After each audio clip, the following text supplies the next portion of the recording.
Hey, lovely people. I'm up. Seems I'm gonna be up all night, so I was able to get my life and watch episode 3 of Insecure season 4. And I wrote notes this time, so I won't be all over the place. But you know how I do. I still might be all over the place. It's Thanksgiving, and everybody's gonna be with their families and all this other Miss Condola with that whack ass slave name. She's having a Friendsgiving, that new trendy thing or whatever. And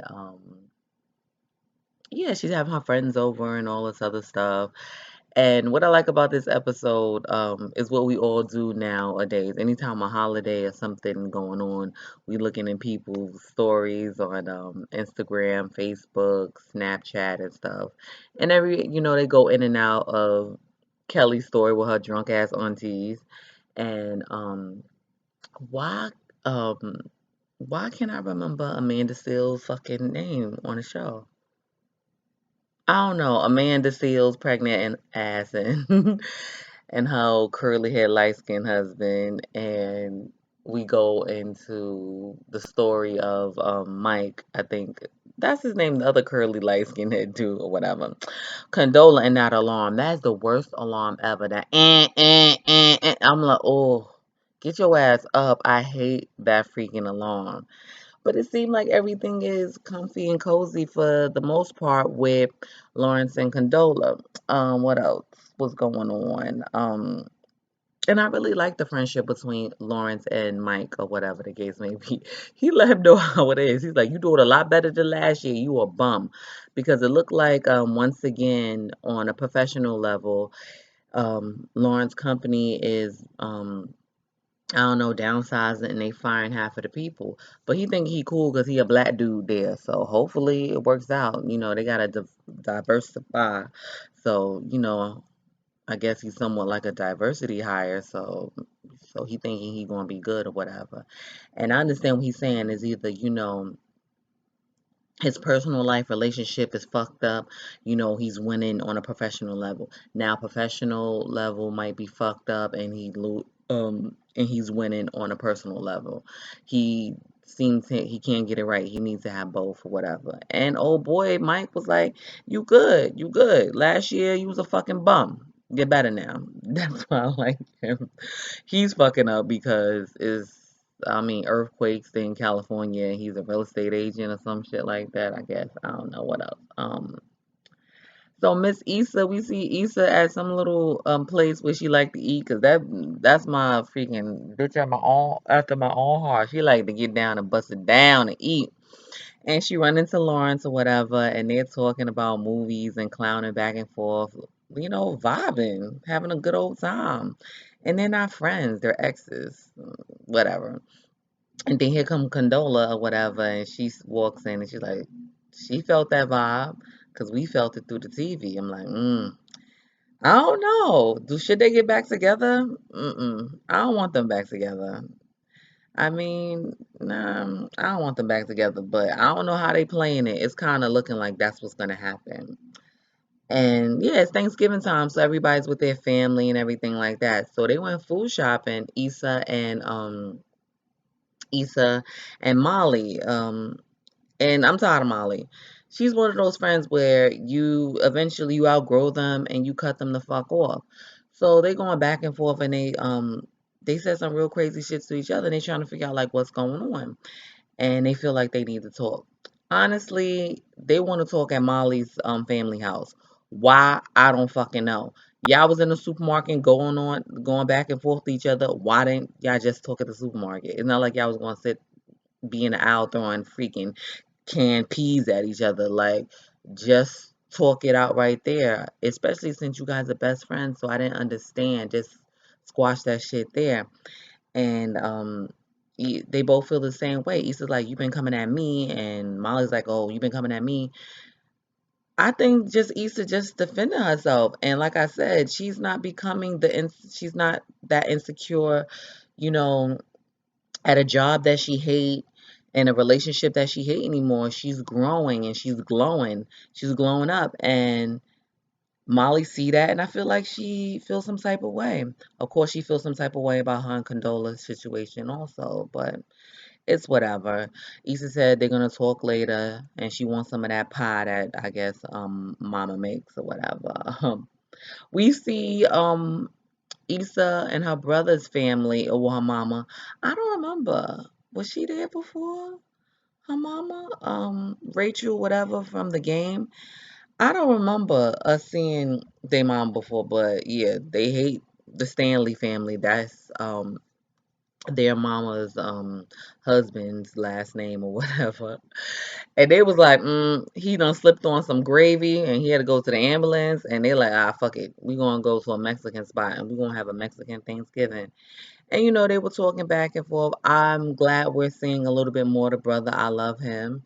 I would like to see him with a colored man or whatever. That would be nice. But he's like, I'm single and I'm rolling my kiki with whoever wanna fuck with me and that's it. I'm like, okay, I'm feeling that. At least we already know the ex-boyfriend, the white boyfriend was trash. And yeah, Issa saying the same thing. Like she understood what he was saying, and it looks like fucking Molly trash, and that's it. We need just to end this, and that's it. Um, so Molly's still upset at her dad because he cheated mad long time ago. She act like it changes the simple fact that Ma forgave him. So your mom forgave him. She decided to still be with him or whatever. Yeah, he hurt her. You can get upset for a little bit, but mama done moved on. It was like mad years ago. So, and that's basically what her brothers had to tell her. What her brother had to tell her, like, get the fuck out of here. Like, you know, that nigga grew up. He was like, don't call that dad a nigga. Like, dad's daddies was niggas too. That shit was hilarious. Which is so true. And they got their little baby mamas there and Miss Masika, the reality show girl from Love and Hip Hop Hollywood, Love and Hip Hop Atlanta, growing up hip hop Atlanta. So Masika and they got her little line. I'm like, all right, Masika, do your thing, girl.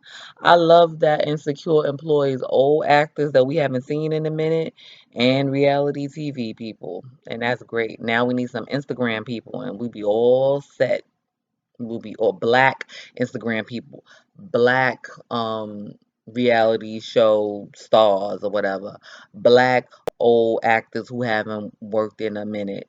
I'm loving it. Um, so after the whole Friendsgiving with Condola at her house or whatever, her friend spilled was drunk and spilled the beans, like basically like you ain't nothing but a fuck buddy and I'm glad she found somebody basically after her husband and all this other stuff. And they were talking after everyone left, all her friends left. Condola and Lawrence got into a little tit for tat about, am I just a fuck buddy? Is this real or whatever? And she was like, no, she was drunk. And talking about Lawrence had the audacity to ask her if she was over her ex-husband or whatever, or still got feelings for him. And she's like, nigga, we should not be talking about exes because you and Issa over there kikiing or whatever the case may be. And if she hadn't cheated, would y'all still be together? And they just cut to the next scene. I'm like, mm-hmm. And the next scene is basically Issa dropping off her brother, and I can't remember his name. And he asks if, you and Molly are good or whatever the case may be. He's like, yeah. She's like, yeah, whatever, we good. And she texts her like, girl, can we talk another time? Fuck that pie. I don't want to be over there with your old negative ass. And that was the end of that. And then we see Lawrence on the couch and all that, watching what's this? The fake TV shows they be having me fucking crying on there. He there looking at everybody's story and he come across to Miss Issa's story and the mariachi band and all that. And I guess he loved it. No, he had did the laughing crying emoji and all you see is the bubbles pop up. She about to respond. I was like, uh-huh. He all smiling, showing all freaking 55 of them teeth he got.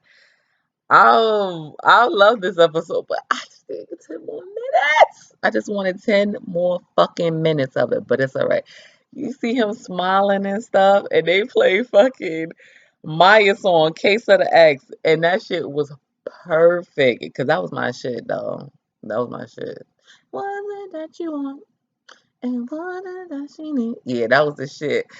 And yeah, they play that, and it goes off, and it rolls the credits. Like, I love it. I love it. Episode 3. This is a good episode, and I just wish this whole fucking friendship relationship between Molly and Issa just be over. It just you outgrow people. You outgrow people. Molly's a hating ass bitch. You know, she can go over there with her old Asian bae and keep it pushing. Well, tell me what you thought. Got y'all a freaking review recap in the same night. What y'all think about that? Let me know what you thought about episode 3 of Insecure. Don't forget to like, subscribe, comment, all that stuff. And let's discuss.